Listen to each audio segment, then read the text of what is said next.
সকালে আমায় best of luck না বললেই পারতে। কেন? কেন আবার কি? জীবনে পুরো 12টা বেজে গেল, আমার চাকরিটা হয়ে গেছে। ও মাই গড। কেন?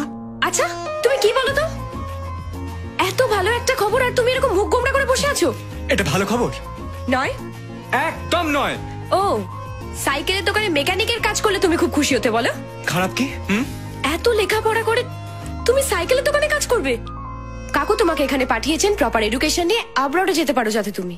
মেঘনা, বিদেশে গেলে হয়তো আমি অনেক টাকা ইনকাম করব, বড় গাড়ি কিনবো, তারপর সেই গাড়ির ছবি তুলে বাবাকে দেখানোর জন্য পাঠাবো। কিন্তু বাবাকে সেই গাড়িতে চড়াতে পারবো না। আর এখানে এখানে একটা বাইক কিনে বাবাকে পিছনে বসিয়ে চড়াতে পারলে অনেক বেশি আনন্দ পাবো। বাবা অসুস্থ হলে আমি বিদেশ থেকে ফোন করে বলতাম, বাবা তুমি কিন্তু সময় মতো ওষুধটা খেয়ে নিও। কিন্তু এখানে হলে আমি নিজের হাতে বাবাকে ওষুধটা খাওয়াতাম, আর তাতে অনেক শান্তি পেতাম। মা মারা যাওয়ার পর বাবা আর বিয়ে করেনি, যাতে আমার কষ্ট না হয়। মা হারানোর যন্ত্রণাটা বাবা মায় কখনো বুঝতে দেয়নি।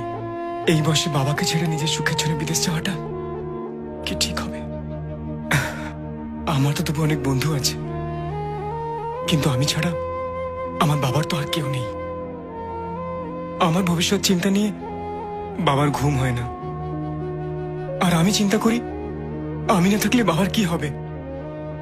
মেঘনা, আমার এই ছোটবেলার জায়গা ছেড়ে বাবাকে ছেড়ে একটা অচেনা অজানা জায়গায় আমি কোন সুখের চাবিকাঠি পাবো বলতে পারো?